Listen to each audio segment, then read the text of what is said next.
Hello everyone, कैसे हो आप सब लोग। आशा करता हूँ सभी लोग बेहतरीन होंगे। और मैं हूँ आपका अपना इंजीनियर मुरलीधर जाकर। हम पढ़ रहे हैं एनसीईआरटी क्लास 12 का चैप्टर नंबर 13 प्रायिकता।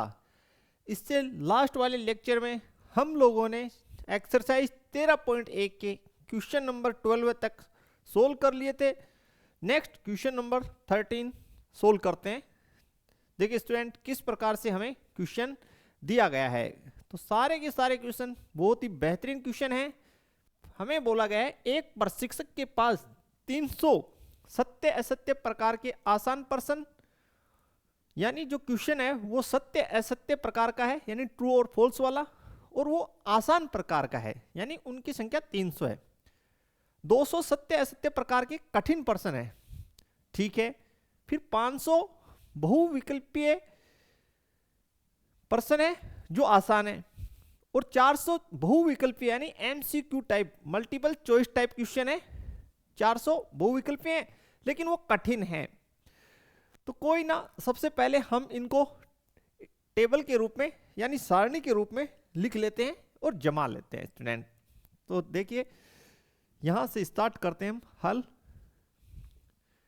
क्वेश्चन नंबर 13, पहला हमारे पास जो क्वेश्चन है वो है, बोला गया सत्य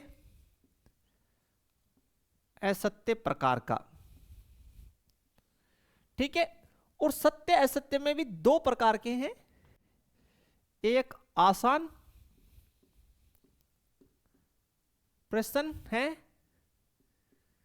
और दूसरे जो है वो कठिन प्रश्न है, यानी हार्ड प्रकार के। दूसरा हमें बोला गया है कि बहुविकल्पीय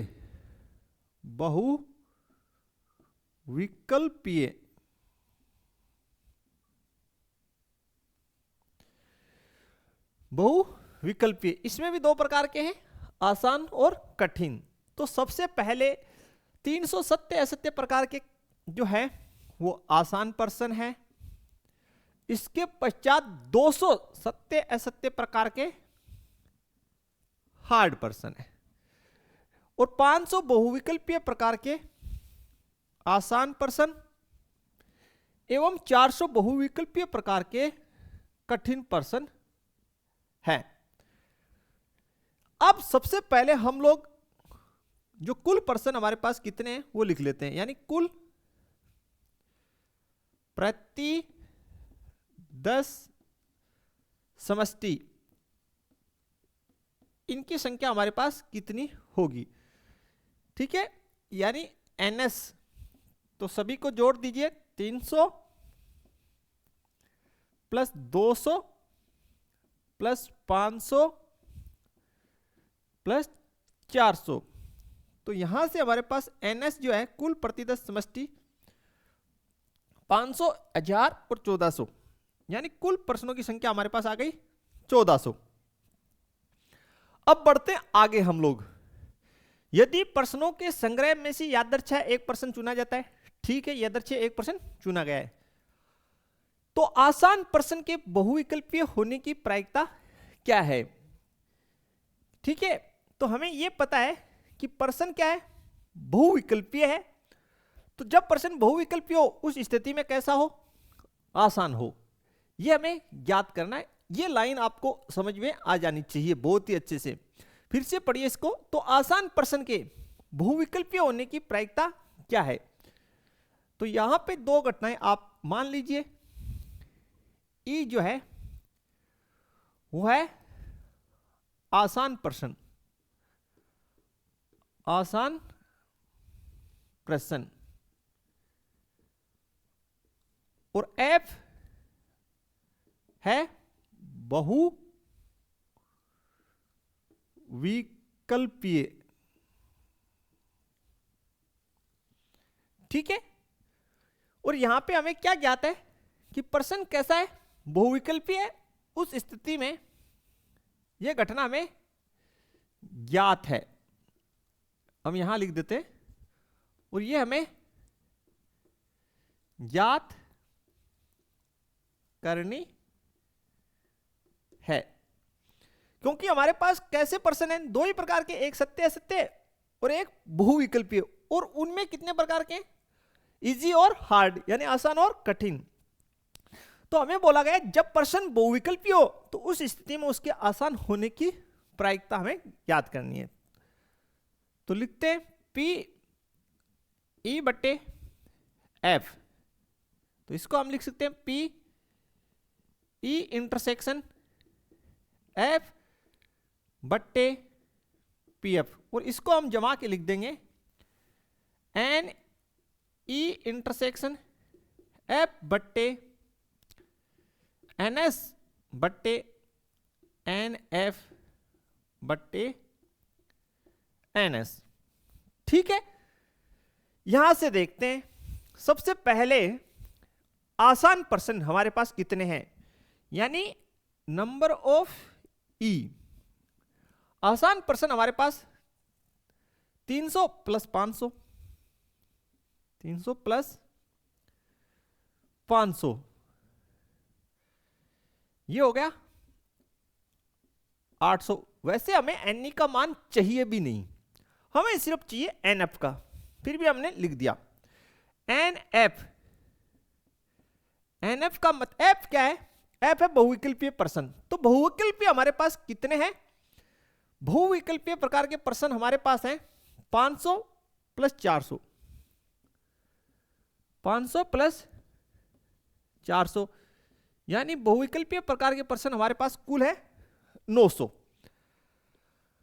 अब हम लोग ई इंटरसेक्शन एफ निकालेंगे, और ई इंटरसेक्शन एफ का मतलब क्या है, प्रश्न बहुविकल्पीय है उस स्थिति में आसान हो, उस स्थिति में आसान हो। तो सबसे पहले देखिए बहुविकल्पीय प्रश्न है ये रहा, और उस स्थिति में बहुविकल्पीय हो, उस स्थिति में आसान होना, तो ई इंटरसेक्शन एफ का मतलब है जो घटना हमें ज्ञात करनी है वो कौन सी है, वो सॉरी जो घटना हमें ज्ञात करनी है वो है ई, और ज्ञात घटना है एफ। ज्ञात घटना क्या है, एफ है। तो ई इंटरसेक्शन एफ का मतलब हुआ कौन सा प्रश्न, बहुविकल्पीय प्रश्न का आसान होना। तो बहुविकल्पीय प्रश्न में हमारे पास कुल कितने हैं 900, और उनमें से आसान कितने हैं 500। तो आंसर आ जाएगा 500। ठीक है, तो एन ई इंटरसेक्शन एफ ये हो गया 500 हमारे पास। सारे के सारे वैल्यू हम पुट कर देंगे, तो देखिए पुट कर देंगे तो ये हो गया 500 बट्टे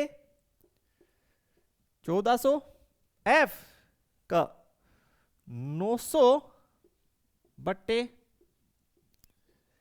1400, काट दीजिए पी ई बट्टे एफ, 1400 से 1400 कैंसिल, तो 500 बट्टे 900, और सोल्व करने पर 5/9, तो पी ई बट्टे एफ यह आ गया अपने पास 5/9। ये हमारा आंसर स्टूडेंट होगा इस क्वेश्चन का। काफी अच्छा क्वेश्चन स्टूडेंट करने को हमें मिला, और एग्जाम की दृष्टि से भी काफी अच्छा है ये। तो आशा करते हैं स्टूडेंट समझ में आया होगा। एक बार फिर से इसको हम लोग भली भांति समझ लेते हैं। हमें बोला गया है कि भाई हमारे पास दो प्रकार के प्रश्न है, एक सत्य असत्य और एक बहुविकल्पीय प्रश्न। तो हमने लिख लिया सत्य असत्य और बहुविकल्पीय, और उनमें भी दो कैटेगरी है। कितनी कैटेगरी है, दो, एक आसान प्रश्नों की और एक कठिन प्रश्नों की। तो सत्य असत्य प्रकार के जो प्रश्न है उनमें 300 प्रश्न तो इजी है और 200 हार्ड है। इसी प्रकार एमसीक्यू टाइप यानी बहुविकल्पीय उनमें 500 इजी है और 400 हार्ड है। ठीक है, हमने सबसे पहले कुल प्रतिदश समष्टि बना ली, यानी सभी प्रश्नों को जोड़ लिया, तो एनएस का मान आ गया जो हमारे पास 1400 है। अब प्रश्न में हमें बोला गया है कि एक आसान प्रश्न के बहुविकल्पीय होने की प्रायिकता क्या होगी। तो पहली बात तो प्रश्न कितने प्रकार के हैं, 2 प्रकार के। तो ये तो हमें पता है कि प्रश्न कैसा है, बहुविकल्पीय। उस स्थिति में उसके आसान होने की प्रायिकता हमें पूछी है। तो हमने जो घटना ई है उसको माना है आसान प्रश्न, ठीक है, और ऐप को माना है बहुविकल्पीय। तो सबसे पहले हम लोग सह प्रतिबंध की कंडीशन लिख लेंगे ई बट्टे एफ, जिसे हम लोग सूत्र के रूप में ऐसे लिखते हैं। अब देखिए एनी यानी कुल आसान प्रश्न, कुल आसान प्रश्न 300 प्लस 500 800, और एन एफ का मतलब हो गया बहुविकल्पीय प्रश्न। तो कुल बहुविकल्पीय प्रश्न देखिए 500 प्लस 400, 500 प्लस 400 900। अब सूत्र के अनुसार हमें ई इंटरसेक्शन एफ निकालना है। तो ई इंटरसेक्शन एफ का मतलब यह है कि बहुविकल्पीय प्रश्न है, उस स्थिति में उसके आसान होने की। तो देखिए यह आसान प्रश्न है, ठीक, उस स्थिति में बहुविकल्पीय है, उस स्थिति में आसान कितने 500। यह बात आपको समझनी है। ई इंटरसेक्शन एफ इसका मतलब है कि आसान उस स्थिति में जब बहुविकल्पीय हो, ठीक है, तो कितने कॉमन 500, कुल आसान कितने 800, उनमें से कॉमन यानी बहुविकल्पीय वाले 500, ठीक है। सारी वैल्यूज हमने यहां डाली और सोल्व किया है, ठीक है। बढ़ते हैं स्टूडेंट नेक्स्ट क्वेश्चन की तरफ हम लोग। तो क्वेश्चन नंबर हमारे पास है 14 यानी 14 नंबर का क्वेश्चन। यह दिया गया है कि 2 पासों को फेंकने पर प्राप्त संख्याएं भिन्न भिन्न है, ठीक है, यह हमें पता है। सबसे पहले हम लोगों ने क्या किया है कि 2 पासों को फेंका है, और उस स्थिति में दोनों पासे क्या है, उन पर जो संख्याएं आ रही है वो भिन्न भिन्न है। सबसे पहले स्टूडेंट हम लोग लिख लेते हैं यहां पे कुल प्रति 10 समष्टि। जो पासों को फेंकने पर एनएस जो है वो होती है एन क्रॉस एन, जहां पे एन जो है वो पासों में फलकों की संख्या है, एक में 6 फलक 6 गुना 6, तो एनएस जो है वो हमारे पास हो गए 36, ठीक है। अब हम लोगों को बोला गया है कि जो ई घटना है वो हमें बताई गई है कि पासों को फेंकने पर प्राप्त संख्याएं भिन्न भिन्न। तो लिख लीजिए पासों पर प्राप्त संख्याएं भिन्न भिन्न है। कैसी है, भिन्न भिन्न है यानी अलग अलग है, ठीक है। तो सेट ई बना लेते हैं हम। पहले भिन्न भिन्न है यानी सेम नहीं है, तो सबसे पहले मैं जो एनएस के कुल सेट हैं वो बना देता हूं यहां पे। आपको पता होना चाहिए, वैसे तो हम लोग पहले बना चुके हैं। 1 1, ठीक, 1 2 1 3 1 4 1 5 1 6, और जो आगे के पेयर में 2 1 2 2 2 3 2 4 2 5 2 6, 31 32 33 34 35 36, 41 42 43 44 45 4 6, 5 1, 5 2, 5 3, 5 4, 5 5, 5 6 एवं 6 1,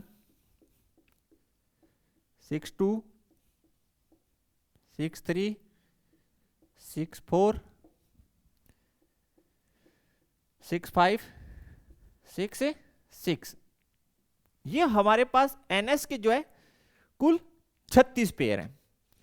अब 500 पर प्राप्त संख्याएं भिन्न भिन्न है, तो सबसे पहले हम लोग यहां लिख लेते हैं से पर प्राप्त समान संख्याओं वाले सेट, समान संख्याएं। तो समान संख्याओं वाले सेट हैं 1 1, 2 2, ठीक है, 3 3, 4 4, 5 5 और 6 6। ये समान संख्याओं वाले, ठीक है। कुल कितने हैं? 6 हैं, ठीक है। यानी जो है n समान, जिन पर समान संख्याएं, n समान संख्याएं, ऐसे कितने पेयर हैं? ऐसे पेयर आपके पास है 6। कितने पेयर हैं? 6। तो 500 पर प्राप्त भिन्न भिन्न संख्याएं, तो इनके अलावा जो भी हैं 30 पेयर, वो कैसे भिन्न भिन्न वाले हैं। तो आपको लिखते हो तो लिख सकते हो, नहीं लिखते तो आप डायरेक्ट भी कर सकते हो। मैं यहां पे लिख रहा हूं। तो भिन्न भिन्न वाले कौन से? 1 2 1 3 1 4 1 5 1 6, ठीक है। आगे बढ़ते हैं। 2 1 2 3, ठीक है।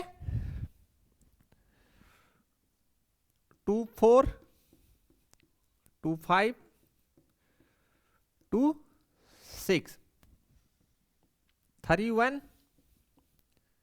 3 2 3 3 3 4, सर 3 3 नहीं होगा, ठीक है।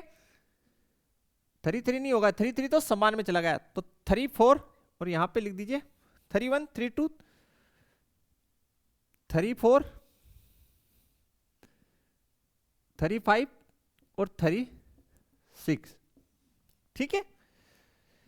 इन 6 को छोड़ के फिर 4 1 4 2, ठीक है स्टूडेंट। और लास्ट में लिख लेते हैं यहां पे 4 3 4 5 4 6 5 1 5 2, ठीक है। 5 पे 2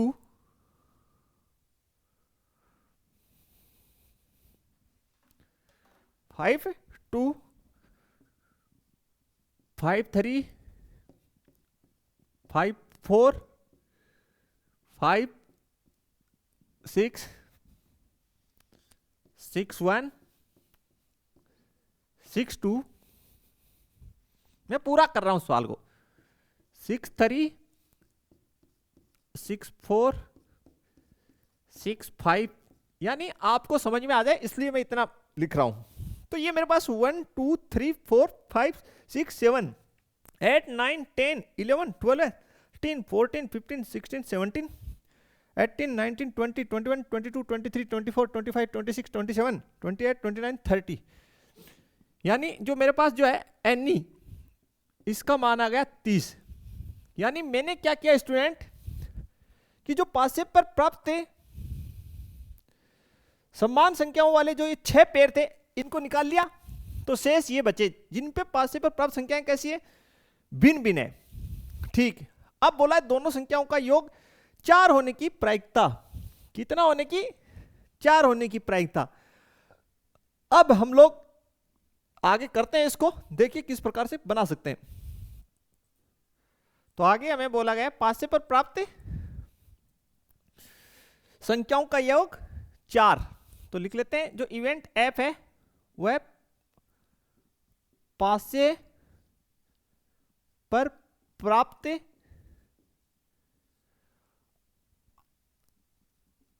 संख्याओं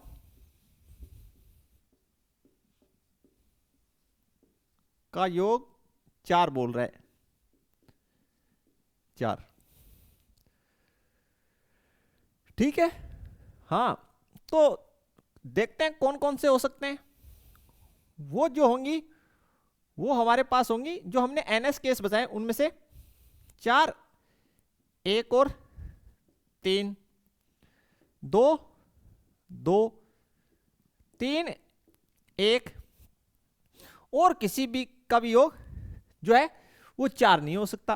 तो क्लियर है, एन एफ इसका मान हो गया हमारे पास 3 स्टूडेंट।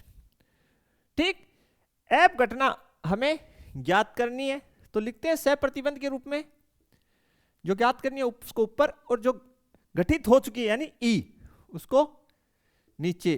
तो इसको लिख देंगे पी एफ इंटरसेक्शन ई बट्टे पीई। ठीक है, यहां से इसको बना देंगे एन एफ इंटरसेक्शन ई बट्टे एन एस बट्टे एन ई बट्टे एन एस, एन ई बट्टे एन एस। अब हम लोग एफ इंटरसेक्शन ई करते हैं, एफ इंटरसेक्शन ई करते हैं। ठीक है, तो ई घटना घटित हो चुकी है, उसके सारे के सारे जो पेयर हैं ये हैं, तो इसमें से और इसमें से हम कॉमन लेंगे यानी इंटरसेक्शन करेंगे तो हमारे पास जो पेयर आएंगे वो होंगे 1,3 और 3,1 यानी एन एफ इंटरसेक्शन ई इसका मान मेरे पास आ गया 2। सारी वैल्यूज पुट कर दीजिए आप, इसका 2 एन एस का 36, एन का मान 30, एन एस 36, तो 36 से 36 कट गया स्टूडेंट, तो 2/30, तो पी एफ बट्टा ई ये मेरे पास 16 ओके हो गया 1/15, 1/15 ये मेरा आंसर आ जाएगा स्टूडेंट। तो काफी अच्छा और बेहतरीन क्वेश्चन था स्टूडेंट ये। देखते हैं क्वेश्चन नंबर 15। तो क्वेश्चन नंबर 15 हमें बोला गया है एक पासे को फेंकने के परीक्षण पे हम विचार करते हैं कि हमारे पास एक पासा है उसको हम लोग फेंकेंगे तो क्या क्या स्थितियां हो सकती है। स्टूडेंट आपको पता होना चाहिए कि पासे को फेंकने पर हमें 1, 2, 3, 4, 5, 6 इत्यादि अंक पर्याप्त हो सकते हैं, यानी 1, 2, 3, 4, 5, 6 इसके अलावा कोई नहीं। तो सबसे पहले हम पासे को फेंक लेते हैं, डायग्राम बना लेते हैं इसका हल जो है 15 नंबर के क्वेश्चन का, कि हमें पासा दे रखा है एक पासा और इस पासे को हमने फेंका है, तो बिल्कुल फेंकेंगे तो हमारे पास 1 आ सकता है, 2 आ सकता है, 3 आ सकता है, 4 आ सकता है, 5 आ सकता है और 6 आ सकता है। ठीक है, यदि पासे पर 3 प्रकट हो, सॉरी 3 का गुणज, 3 का गुणज का मतलब 3, 6, 9 इत्यादि, तो पुनः पासे को फेंकें। तो 3 का गुणज कौन कौन सा है, 3 है, तो 3 है, उस स्थिति में पुनः पासे को फेंकना है हमें, तो पुनः पासे को फेंकेंगे तो फिर वही अंक आएंगे 1, 2, 3 4 5 6 और 1 ये रहा 3 का गुणज। तो इस स्थिति में भी हमारे पास वही 1 2 3 4 5 और 6। ठीक है स्टूडेंट, ये स्थितियां हो जाएगी। फिर से समझिए, पासे को हमने फेंका तो 1 2 3 4 5 6 आया। अगला बोल रहा है 3 का गुण जाए तो फिर से पासा फेंको, तो 3 का गुण यहाँ है और यहाँ है, तो फिर से पासे को फेंकेंगे तो यही संख्या आएंगी। ठीक, आगे बढ़ते हैं। तो आगे बोला गया है यदि अन्य संख्या प्रकट हो तो एक सिक्के को उछालें। तो एक सिक्के को उछालने पर दो संख्याएं आ जाएंगी हमारे पास। एक आ जाएगा हेड और एक आ जाएगा टेल। यहां पे भी वही स्थिति, हमारे पास दो ही सिक्के को उछालने पे हेड और टेल, और यहां पे भी हेड और टेल। और जब 5 प्रकट होगा तो हम सिक्का उछालेंगे तो हेड एवं टेल। क्लियर? तो यहां पे सबसे पहले हम लिख लेते हैं कुल प्रति 10 समष्टि। कुल केस कितने बनेंगे वो, ठीक है। तो सेट एस वो कैसे बनेगा देखिए, एक के साथ क्या क्या आ सकता है, एक के साथ हेड आ सकता है तो 1 हेड, तो एक के साथ टेल भी आ सकता है तो 1 टेल। ठीक है स्टूडेंट, फिर 2 के साथ हेड, 2 के साथ हेड और 2 के साथ टेल। ठीक, इस स्थिति को एक बार छोड़ दीजिए, 4 के साथ टेल और 4 के साथ हेड और 4 के साथ टेल, तो 4 के साथ हेड आ सकता है, एक स्थिति ये हो सकती है, और 4 के साथ टेल ऐसे। फिर देखिए 5 के साथ हेड और 5 के साथ टेल, ये पेयर बन सकते हैं। अब जब हम 3 का गुण जाते हैं वो वाली स्थितियों पर अध्ययन करते हैं, तो जब 3 आया तो देखिए 3 का जोड़ा 1 के साथ बन सकता है, तो 3 1 3 2 3 3 3 4 3 5 और 3 6। देखिए कैसे 3 का 1 के साथ, 3 का 2 के साथ, 3 का 3 के साथ, 3 का 4 के साथ, 3 का 5 के साथ, 3 का 6 के साथ। और जब 6 आया तो भी हमने सिक्के को, सॉरी, जब 6 आया तो भी हमने पासे को पुनः उछाला, तो 6 के साथ इसके पेयर जो बनेंगे 6 1 6 2 6 3 6 4 6 5 और 6 6, ये सारे पेयर बनेंगे। तो कितने बने, 2 2 4 2 6 2 8 6 6 12 12 8 20। तो NS जो है वो हो गया 20, गिन लीजिए इन सबको, 20 आ गया। ठीक है ना, यहां से 2 बनेंगे, यहां से 2, यहां से 6, यहां से 2, यहां से 2 और यहां से 6, तो 6 6 12 2 14 2 16 2 18 2 20, कुल प्रतिदश समष्टि 20। अब हम आगे बढ़ते हैं। घटना न्यूनतम एक पासे पर संख्या 3 प्रकट होना दिया गया है, यानी जो घटना घटित हो चुकी है वो बोल रहा है कि एक पासे, न्यूनतम एक पासे पर 3 प्रकट हो चुका है। तो लिख लेते हैं यहां पे पहले ई घटना, न्यूनतम एक पासे पर 3 प्रकट होना, न्यूनतम एक पासे पर 3 प्रकट होना, ये हमें दे रखा है। तो इनमें से न्यूनतम 3 वाली स्थितियां छांट लेते हैं, तो इनमें कहीं नहीं है। इनमें देखिए 3 1 3 2 3 3 3 4 3 5 3 6, ठीक है।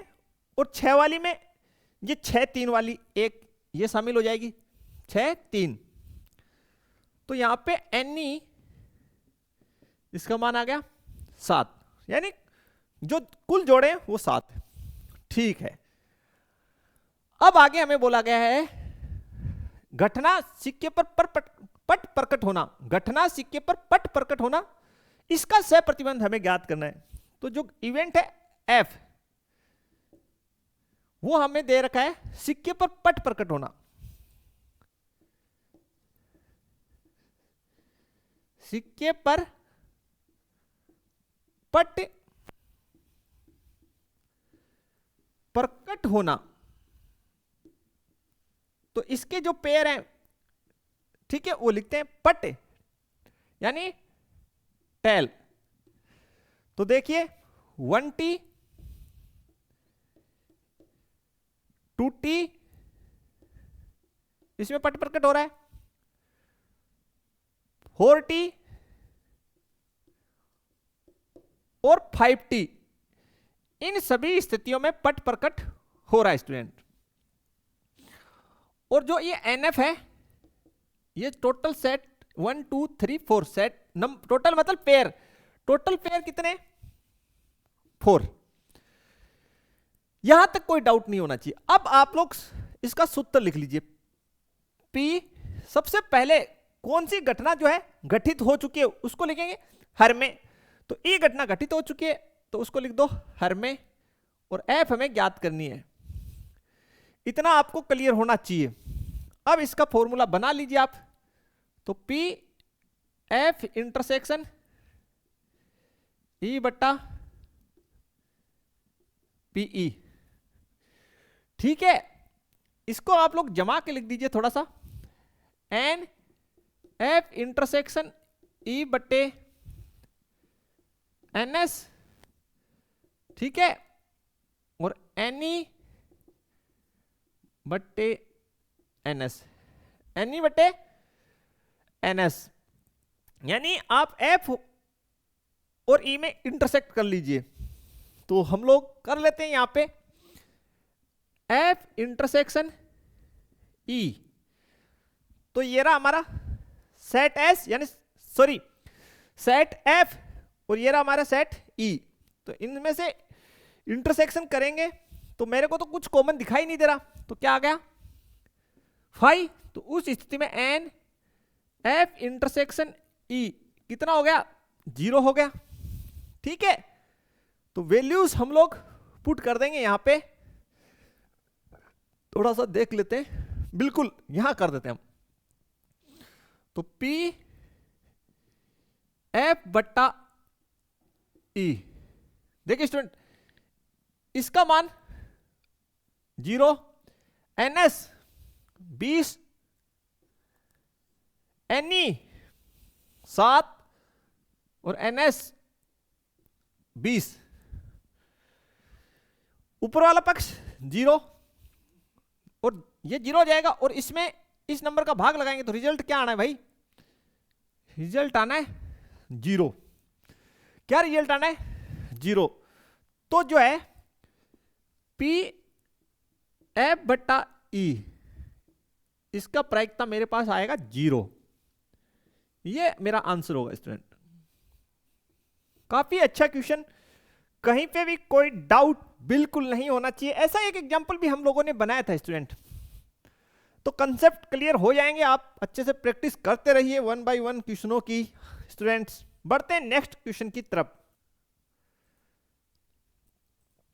तो क्वेश्चन नंबर 16 काफी इजी सा क्वेश्चन है, वो आप लोग बना सकते हैं इसको स्वयं से, बेसिक से रिलेटेड। P A बटा B, question number 16 P A बटे B, तो P A बटा B को क्या लिख सकते हैं, P A इंटरसेक्शन B बट्टे PB हम लिख सकते हैं। अगला बोल रहा है P A का मान हमें दे रहा है 1/2, पी ए का दे रहा है 1/2 और पी बी का दे रहा है 0। तो हम लोगों ने बेसिक में पढ़ा है सबसे पहले कि पी बी कभी भी 0 नहीं होगा। P B is not equal to 0, बिल्कुल P B not equal to 0, क्योंकि अगर पी बी 0 हो गया तो ये जो दी गई कंडीशन है यही अपरिभाषित हो जाएगी ना, इसलिए पी बी 0 संभव नहीं है। तो बोल रहा है ये अगर है तो क्या होगा, तो उस स्थिति में पी बी जब 0 है तो पी ए बट्टा बी परिभाषित ही नहीं है, तो सी विकल्प होगा, बिल्कुल सी विकल्प, सी आंसर हो जाएगा, क्योंकि जब पी बी 0 हो जाएगा तो ये अपरिभाषित हो जाएगा। काफी इजी सा क्वेश्चन, बेसिक से रिलेटेड। और फिर 17 नंबर का, ए और बी दो घटनाएं इस प्रकार है, पी ए बट्टा बी बराबर पी बी बट्टे ए नॉट इक्वल टू 0। ठीक है, लिख लेते हैं हल। 17 नंबर, पी ए बट्टा बी बराबर पी बी बट्टे ए, ठीक है, और नॉट इक्वल टू 0, यानी ये 0 के बराबर नहीं है दोनों ही। ठीक ठीक है, तो इसको सोल्व करते हैं। इसको कैसे लिख सकते हैं हम लोग, इसको लिख सकते हैं पी ए इंटरसेक्शन बी बट्टे पी बी, और इसको हम लिख सकते हैं पी बी इंटरसेक्शन ए बट्टे पी ए। ठीक है, क्रॉस मल्टीप्लाई कर दो यार इनको, तो क्रॉस मल्टीप्लाई करेंगे तो P A into P A intersection B बराबर P B multiply P B intersection A. ठीक है स्टूडेंट, अब एक बात तो आपको क्लियर हो जाना चाहिए कि जो है हमारे पास, एक बात तो आपको क्लियर हो जाना चाहिए आपको कि भाई जो है कि ए इंटरसेक्शन बी और बी इंटरसेक्शन ए ये दोनों तो बराबर ही होते हैं। ठीक है, तो इसको हम लोग क्या लिख सकते हैं, इसको जो कंडीशन हमें दे रखी है इसको हम लिख देते हैं पी ए डॉट यानी गुणा पी ए इंटरसेक्शन बी बराबर पी बी गुणा पी ए इंटरसेक्शन बी। ठीक है भाई, अब ये यहां से ये और ये दोनों तो बराबर है भाई। ठीक है, क्लियर, तो बिल्कुल दोनों समान है, लेकिन तो क्लियर, यहां से स्थिति आपको एकदम साफ साफ दिखाई दे रही है, पी ए बराबर पी बी।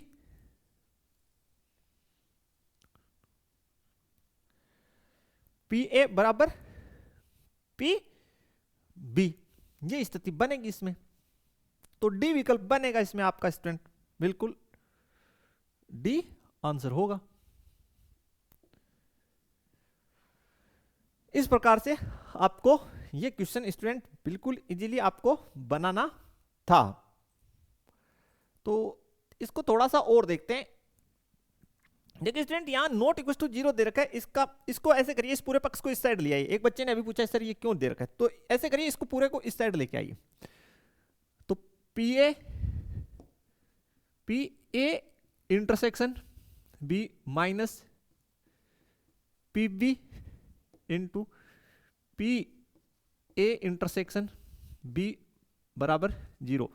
ठीक है, तो देखिए आप यहां से कॉमन ले लीजिए भाई, इसके गुणनखंड बना लीजिए। तो P A intersection B P A minus P B बराबर 0, लेकिन पी ए इंटरसेक्शन बी ये 0 नहीं होगा स्टूडेंट, ये क्या नहीं होगा, 0 नहीं होगा। बोला सर क्यों नहीं होगा 0, क्या कारण है भाई, अगले ने दे रखा है ना कि नॉट इक्वल टू 0 है, इसका कोई भी गुणनखंड जो है वो 0 के बराबर नहीं है, लिख रखा भाई साफ साफ, ठीक है। यानी पी ए इंटरसेक्शन बी ये नॉट इक्वल टू 0 होगा, ठीक है, क्योंकि साफ साफ दे रखा है कि कोई ये 0 के नॉट इक्वल टू 0, इसका मतलब यही है कि भाई कोई भी गुणनखंड 0 नहीं होगा। तो अब देखिए ये सेकंड गुणनखंड बचा, तो इसको सोल्व करेंगे तो ये बराबर हो जाएंगे भाई, ये भी 0 नहीं है, तो P A minus P B is equal to 0 या पी ए बराबर पी बी।